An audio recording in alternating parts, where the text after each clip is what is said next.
Venezuela foi assunto na reunião entre Marco Rubio e Mauro Vieira. Você que sabe tudo do que aconteceu nessa reunião, Mari?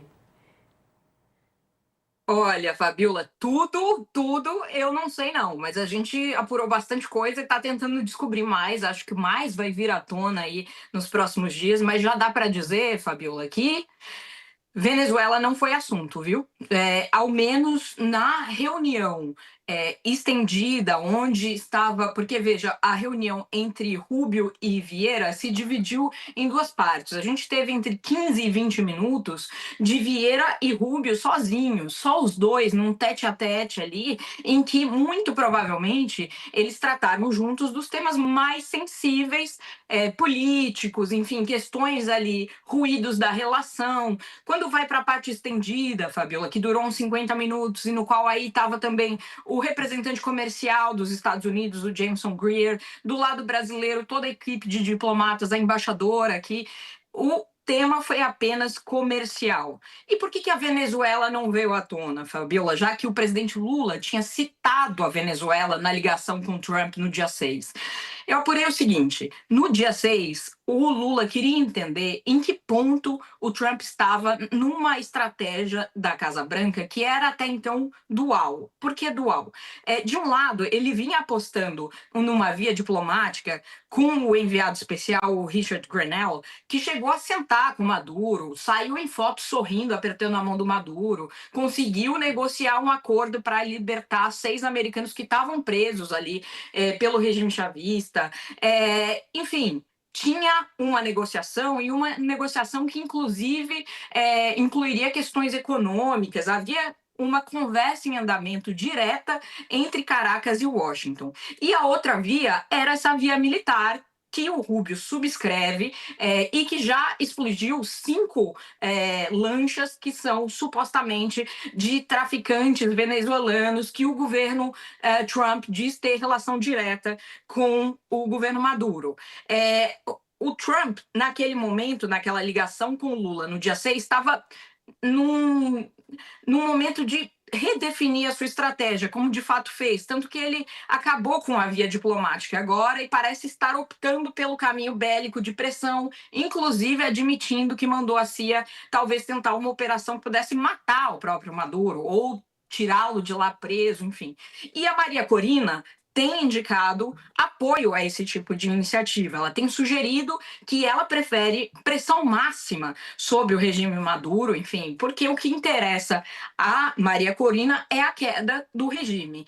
E essa é uma posição, Fabiola, que o governo Lula não apoia de nenhuma maneira. Por quê? Porque, historicamente, inclusive, as nossas relações exteriores são baseadas numa questão de soberania nacional. A ideia de uma intervenção militar num terceiro país é algo que o Brasil não apoia jamais. Não tem como negociar com base nisso, né? A via diplomática sempre seria a solução. Agora, para além disso, hoje, os canais que o Brasil dispõe na relação com o Maduro estão muito prejudicados, porque o Maduro, vamos lembrar, chegou a acusar o Lula de ser um infiltrado da CIA, quando o Lula se recusou a reconhecer as últimas eleições na Venezuela, para as quais o Maduro jamais apresentou as atas. Então, até ontem, saía aí gente falando que o Brasil se colocaria diante dos Estados Unidos como um possível mediador entre os dois países.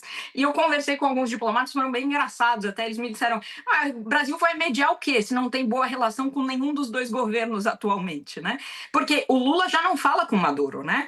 O Lula se considerou traído, porque o Maduro descumpriu um acordo que fez o Acordo de Barbados, que era para reconhecer o resultado eleitoral, qualquer que fosse ele. E no entendimento do governo do Brasil, Maduro perdeu a eleição e se manteve no poder. Portanto, descumpriu um acordo. E depois disso, o Maduro ainda tentou forçar uma entrada nos BRICS, a revelia do Brasil, e uma entrada que o Brasil manobrou para barrar junto aos russos. Vamos lembrar disso. Portanto, a relação Maduro-Lula e Brasil e Venezuela não é hoje das melhores, a ponto de o Lula poder passar a mão no telefone e ligar e dizer: dizer, ô Maduro, acho que está na hora de você sair do poder, né? Aliás, porque isso mesmo já foi dito, né? Quando o Lula não reconhece a eleição. Então, acho que tem um jogo de cena aí, um pouco da Maria Corina ao dizer isso, e uma vontade de, claro, trazer os atores da região para o lado dela. O Aham. Brasil é certamente o país mais importante na região, né? Aham. Cena e talvez até um pouco de desconhecimento também, né, Mari? Até depois eu estava aqui lendo com mais detalhes, que acabou de cair essa entrevista dela, e você vê que às vezes fica meio no discurso. E isso é muito interessante também, aí pegando o gancho do discurso, falando exatamente sobre Brasil e Estados Unidos, o que vem por aí. Ontem, aquela foto da reunião entre os dois, que era uma foto muito esperada, um momento muito esperado.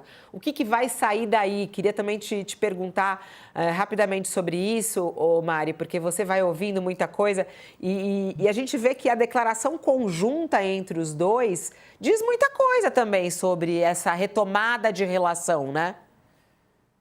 De sim, Fabiola, e eu queria chamar a atenção para esse aspecto, porque é claro que a gente sabe que para o governo do Brasil interessa dizer que foi uma excelente conversa, que o clima era descontraído, que havia interesse em conversar. Quer dizer, o governo do Brasil está buscando construir essa ponte e atualmente, em que pese o fato de que as questões das tarifas de alguma maneira ajudaram a popularidade do Lula, o governo tem pleno conhecimento, plena noção de que estender essa crise, não atuar para resolvê-la, é mal visto pela sociedade brasileira, né?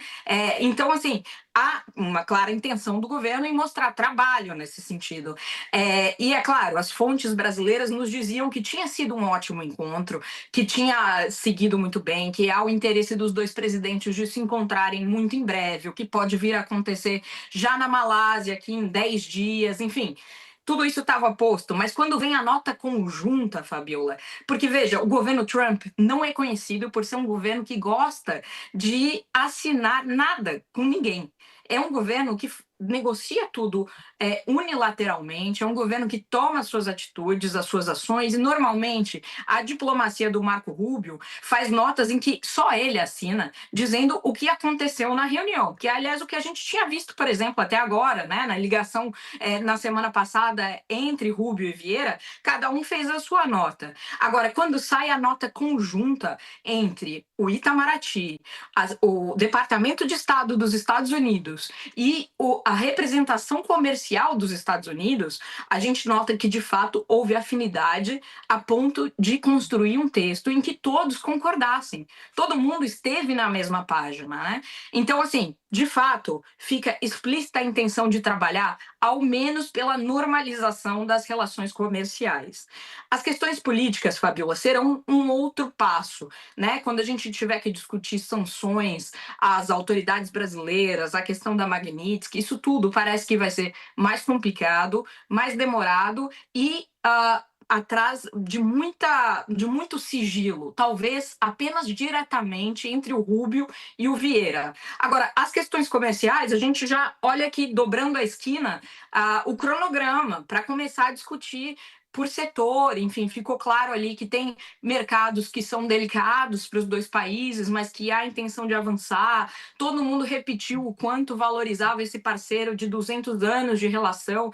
Então, assim, o saldo dessa reunião, que era muito aguardada, dado o tamanho da crise entre os dois países, foi bastante positiva e a nota conjunta nos prova isso. Não precisamos ficar nos fiando apenas nos relatos das fontes, nem de um lado nem de outro. Agora, a ver como isso vai prosseguir, porque um fato também é que seguimos com as tarifas de 50%, não houve nenhum acordo, não que o Itamaraty tivesse a expectativa de um acordo, de um anúncio imediato, mas sem dúvida algo que a sociedade brasileira quer para anteontem, né, Fabiola? Então, a ver com que velocidade, ao menos a questão comercial vai se normalizar.